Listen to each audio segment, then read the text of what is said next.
Olá, queridos irmãos, queridas irmãs, estamos todos reunidos, unidos em um só pensamento, para mais uma atividade da Associação Espírita Paz e Luz. Hoje nós vamos falar sobre o que significa amar os inimigos. Nós retiramos esse título do Evangelho segundo o Espiritismo, capítulo 12, Amai os vossos inimigos. Mas antes vamos fazer uma oração para darmos início às nossas atividades. Vamos elevar o nosso pensamento a Deus, nosso Pai, provedor maior de todas as nossas necessidades. Elevemos também o pensamento a Jesus, nosso mestre, nosso guia, e aos bons espíritos, especialmente aos nossos queridos anjos da guarda.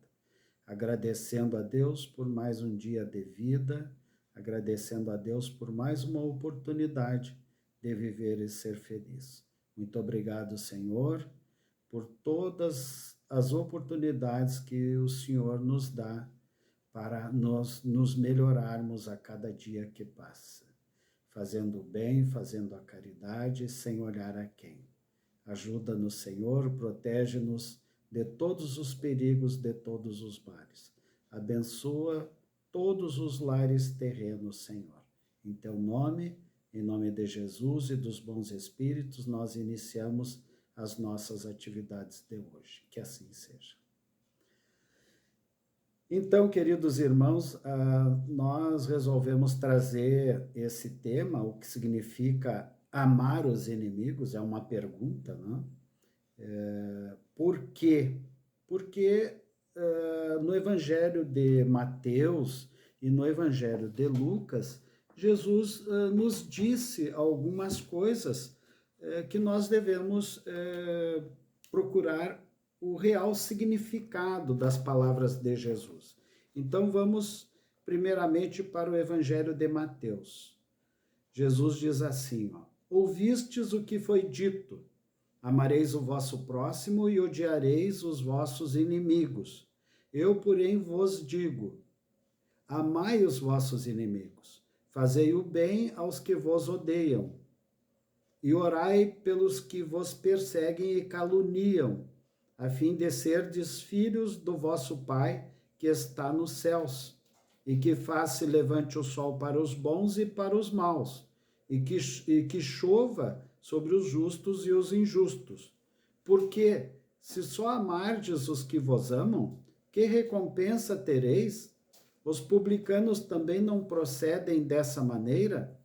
E se saudardes apenas os vossos irmãos, o que é que com isso fazeis mais do que os outros? Os pagãos não fazem a mesma coisa? Digo-vos que se a vossa justiça não for mais abundante que a dos escribas e dos fariseus, não entrareis no reino dos céus. Isto está no Evangelho de Mateus. Agora uma passagem do Evangelho de Lucas.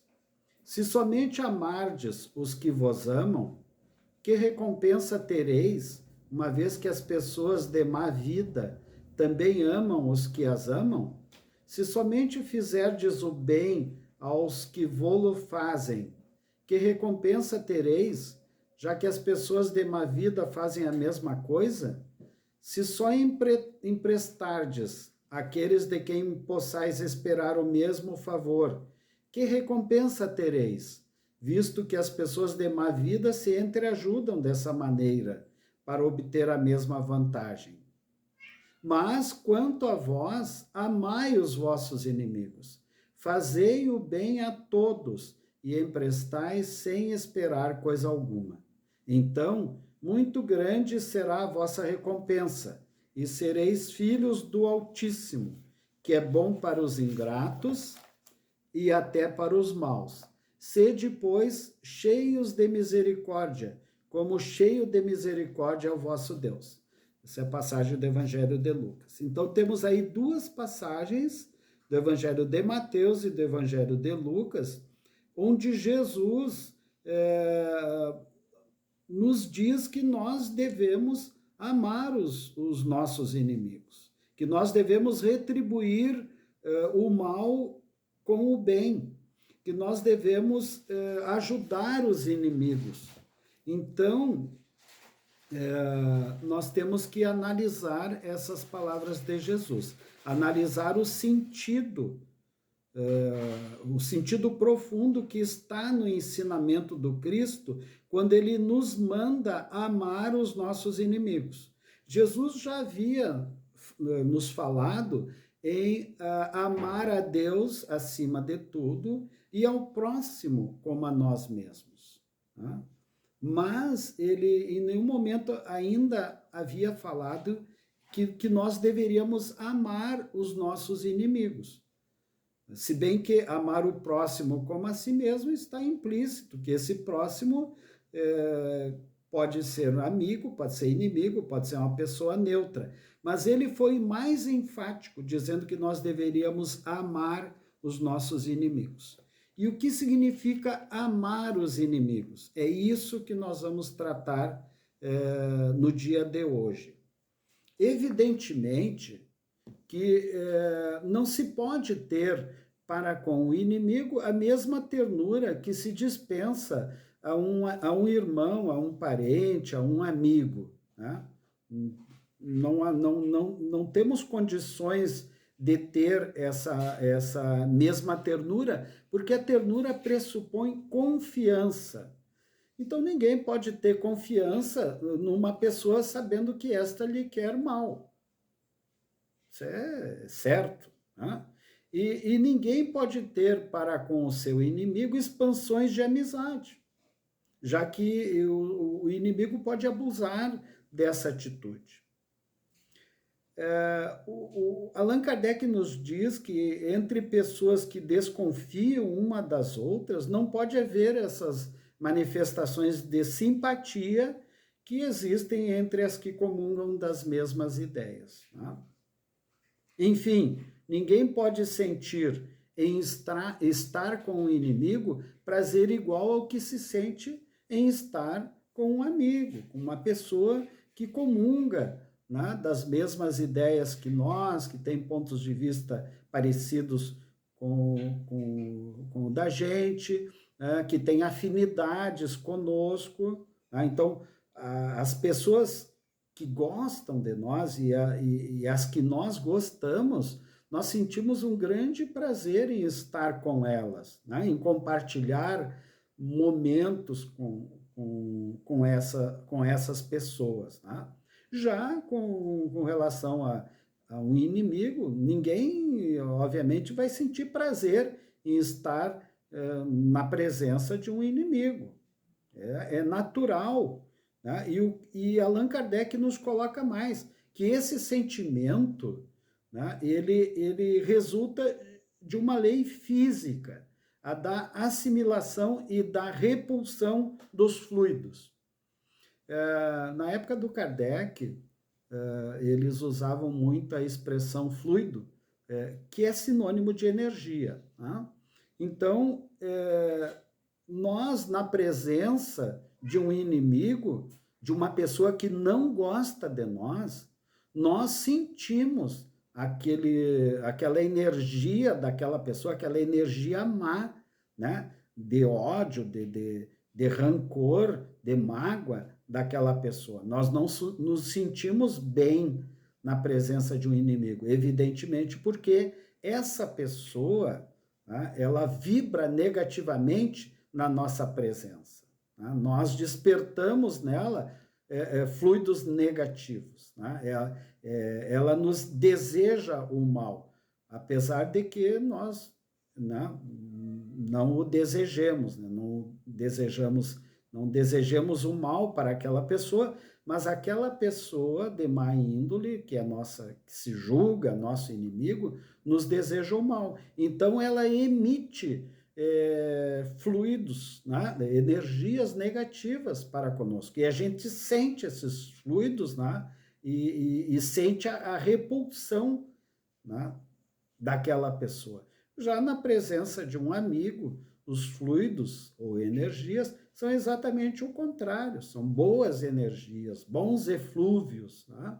Então, nós nos sentimos bem, né? A pessoa está emitindo energias positivas para nós estamos recepcionando e estamos nos sentindo bem na presença daquela pessoa.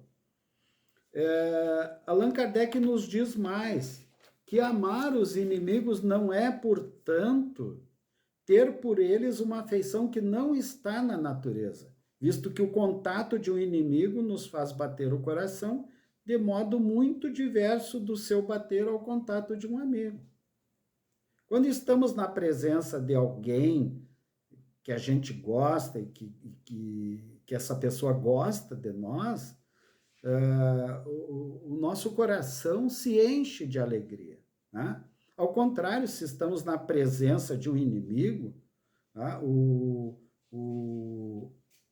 Nós temos uma reação totalmente contrária, a gente se sente desconfortável, a gente se sente angustiado, nós queremos mais é nos afastar daquela pessoa, tá?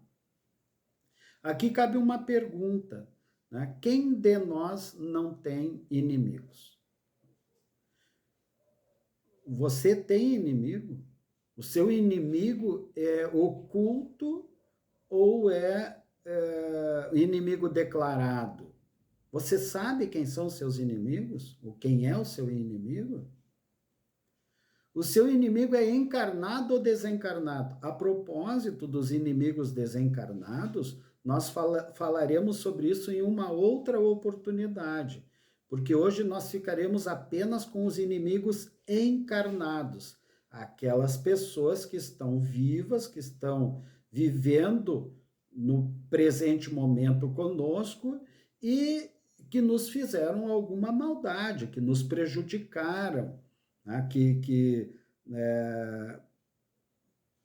Enfim, que fizeram o mal para nós de alguma forma. Existem N maneiras de fazer o mal. A propósito, a Terra é um planeta de provas e expiações, onde há predominância do mal sobre o bem. Isso tudo nós sabemos, nós espíritas sabemos, né? Então, o que mais tem no planeta são pessoas de má índole, são pessoas corruptas, são pessoas desonestas, são pessoas maldosas, né? Haja vista o noticiário, todos os dias, né? A todo momento, o noticiário traz informações sobre os crimes mais hediondos praticados pelas pessoas. Tem muita gente má. Isso não podemos ser ingênuos a ponto de pensar que as pessoas são boas, têm boa índole, têm bons propósitos, têm boas intenções. Não. Está cheio de gente de má índole, né? Em todo o planeta, em todas as profissões, em todos os lugares, né?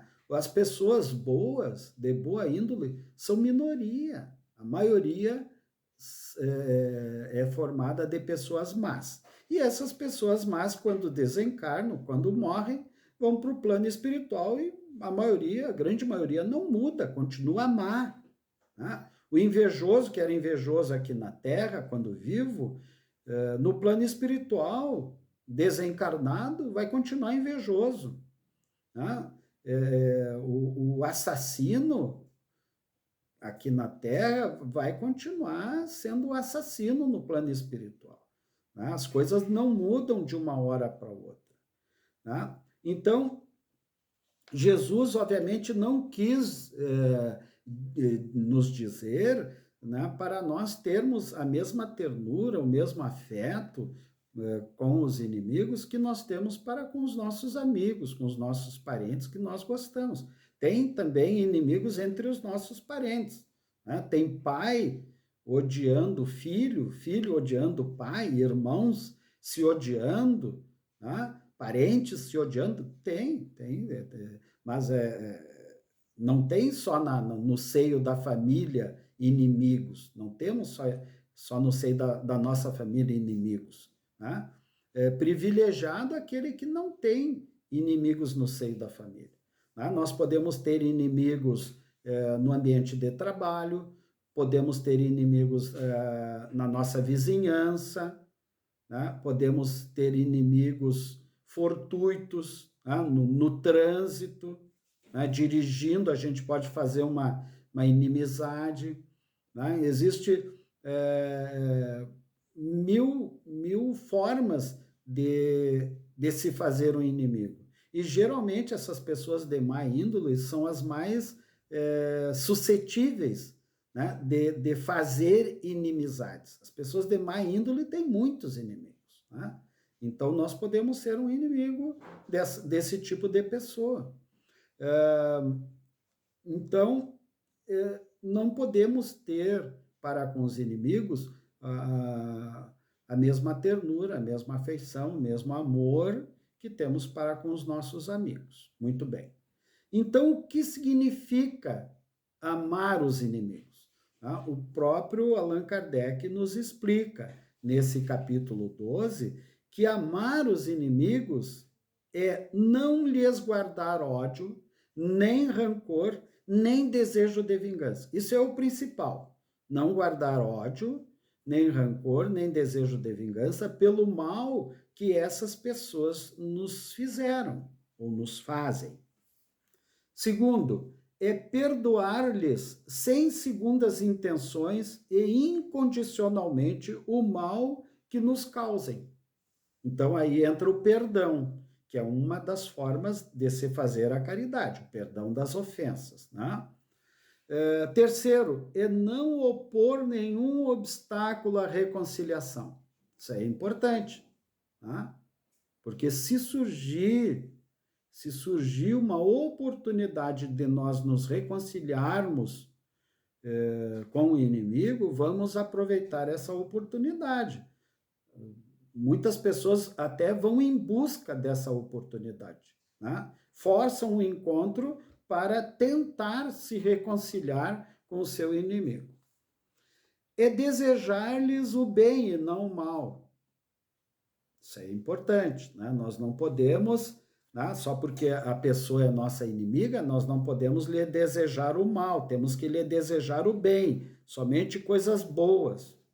Lembrem-se, aqui entra a famosa lei de ação e reação. Se nós desejarmos o mal para alguém, né, outros irão desejar o mal para nós. Se nós desejarmos o bem, inclusive para os nossos inimigos, tá, outras pessoas irão desejar o nosso bem. Então, lei de ação e reação. Tá? Então, não nos esqueçamos disso. É regozijar-se, em vez de afligir-se, com o bem que lhes advenha. O nosso inimigo, aconteceu uma coisa boa com ele na sua vida, aconteceu uma promoção no ambiente de trabalho. Tá? Por que nós vamos nos afligir com o bem que lhe adveio? Não, vamos nos alegrar intimamente, que bom que ele conseguiu, que ele queria, que ele está se dando bem. Aqui, ó, esse aí é fundamental, ó, é estender-lhes a mão que socorre em caso de necessidade. Quantos inimigos nossos que a gente tem oportunidade de ajudar e não ajuda. Então, se essa oportunidade aparecer, vamos ajudá-lo, sim, por que não? É um pobre coitado. Tá? Jesus dizia assim, Pai, perdoa-lhes, porque eles não sabem o que fazem. O nosso inimigo, essa pessoa de má índole, não sabe o que faz. É abster-se, quer por palavras, quer por atos, de tudo que os possa prejudicar. Não vamos, em hipótese nenhuma, falar mal de ninguém, especialmente falar mal do nosso inimigo, e nem agir contra o nosso inimigo. E finalmente, restituir-lhes todo o mal com o bem, sem intenção de os humilhar. Por isso, o subtítulo desses itens aqui do Evangelho, de 1 a 4, é pagar o mal com o bem. Tá? O mal que nos fazem, vamos pagar com o bem. Quem age dessa forma, preenche as condições do mandamento, amai os vossos inimigos. E aqui nós vamos contar uma historinha, uma pequena história, né, verídica, certo? Só vamos mudar o nome da protagonista, né, por motivos óbvios. Então vamos chamar de Tânia. A Tânia era uma jovem recém-casada. Ela e o marido colocaram uma empresa com a irmã da Tânia e com o seu cunhado. Colocaram uma empresa. E a empresa estava indo muito bem. Ocorre que o cunhado era uma pessoa extremamente desonesta e ambiciosa e roubou o dinheiro da empresa através de falcatruas.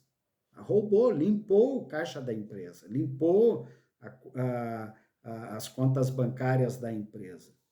E aí eles, o casal, magoado com o acontecido, se retirou da sociedade, né, e seguiu a sua vida.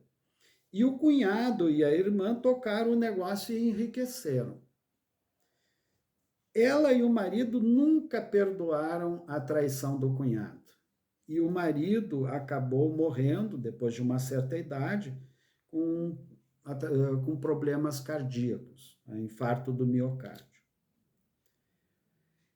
E ela já estava também, né, velhinha, né? O marido já havia morrido e ela estava velhinha, e ela começou a frequentar lá uma igreja evangélica e uma noite ouviu um sermão, se é que pode se chamar de sermão, um sermão do pastor falando sobre o perdão, dizendo que as pessoas deveriam perdoar as ofensas, que não era bom guardar mágoa, nem ódio, nem rancor. Isso aí tudo nós sabemos. Aliás, foi motivo de uma das nossas palestras anteriores, tá, cujo título era Perdoai para que Deus vos perdoe. Está no YouTube, vocês podem procurar lá. Tá? A maior parte das pessoas que têm problemas cardíacos e acaba desencarnando por infarto do miocárdio, infarto fulminante do miocárdio, tem um aspecto muito forte emocional. São pessoas que não perdoaram, né, as ofensas, que não perdoaram os seus inimigos. Tá? Então, Jesus, do alto da sua sabedoria, dizia isso: olha, né, temos que perdoar as ofensas, temos que perdoar os nossos inimigos, temos que amar, né, entre aspas, os nossos inimigos. Né? E Allan Kardec traz nesse capítulo exatamente o significado de amar os inimigos. Eu peço, né, que todos leiam o item 1 a 4 do capítulo 12 do Evangelho segundo o Espiritismo. Tá? Isso tudo que nós falamos é o que está lá. Né? Os conselhos de Jesus, a interpretação de Allan Kardec sobre as palavras de Jesus, está tudo lá, certo? E ela, após ouvir esse pastor falando sobre o perdão, tomou coragem e foi na casa, né, do cunhado e da irmã procurar o cunhado.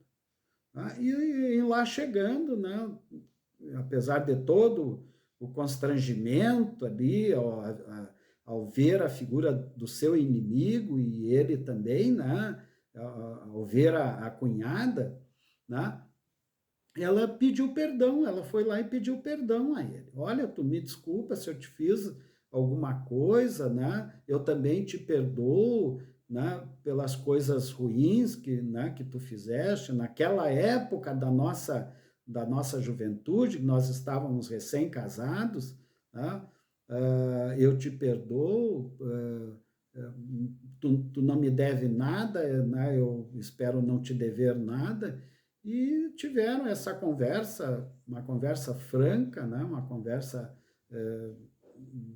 olho no olho, e ela, depois de conversar com o cunhado e pedir perdão a ele e perdoá-lo, né? Por todas as ofensas, por todo o prejuízo financeiro que eles tiveram, se retirou.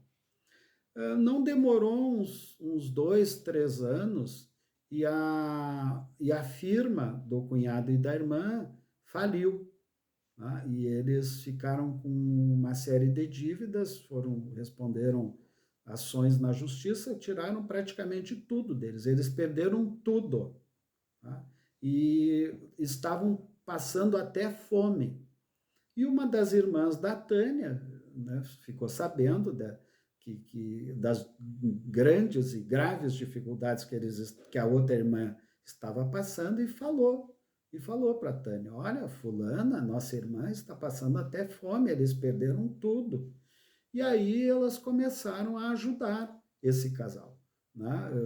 Com rancho, né? Com comida, que era a principal dificuldade, né? E outras maneiras que elas arrumaram de ajudar a irmã e o cunhado, né? E numa dessas aí o cunhado chorou, né?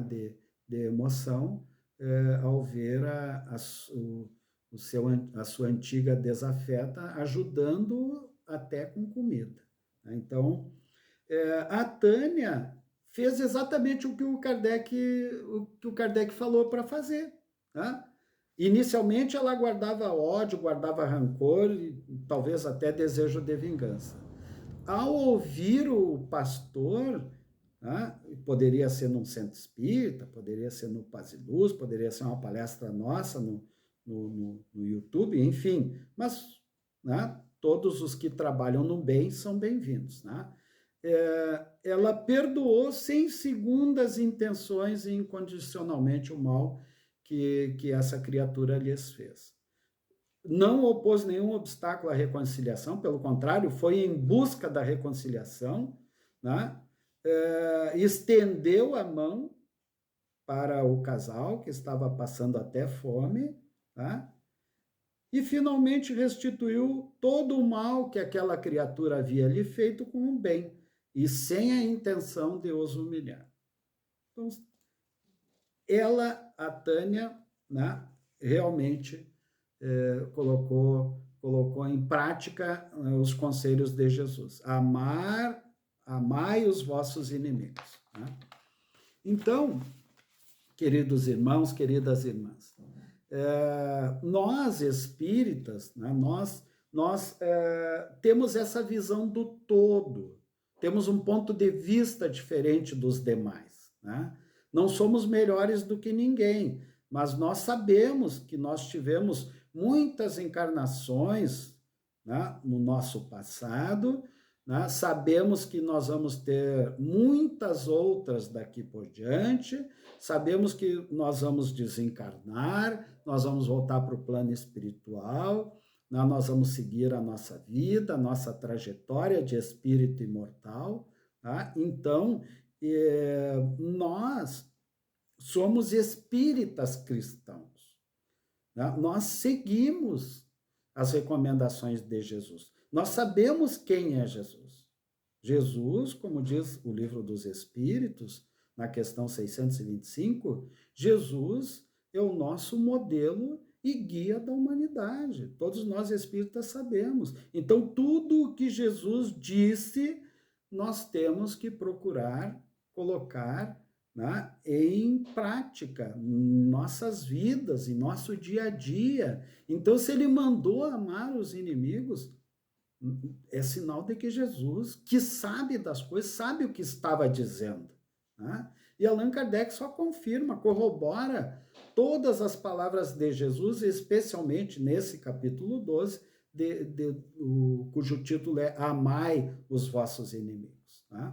Então, isso vai ficar bem claro para nós, especialmente quando nós falarmos em nosso próximo encontro, em nossa próxima palestra, sobre os inimigos desencarnados, que são aqueles realmente que nós não vemos, porque eles estão num outro plano vibracional, mas são tão ou mais perigosos do que os nossos inimigos encarnados. Porque os inimigos encarnados nós estamos vendo, né? Nós sabemos onde eles moram, onde eles trabalham, enfim, né? Já inimigos desencarnados, eles nos veem, mas nós não os vemos, tá? E muita coisa pode acontecer sem que a gente se aperceba.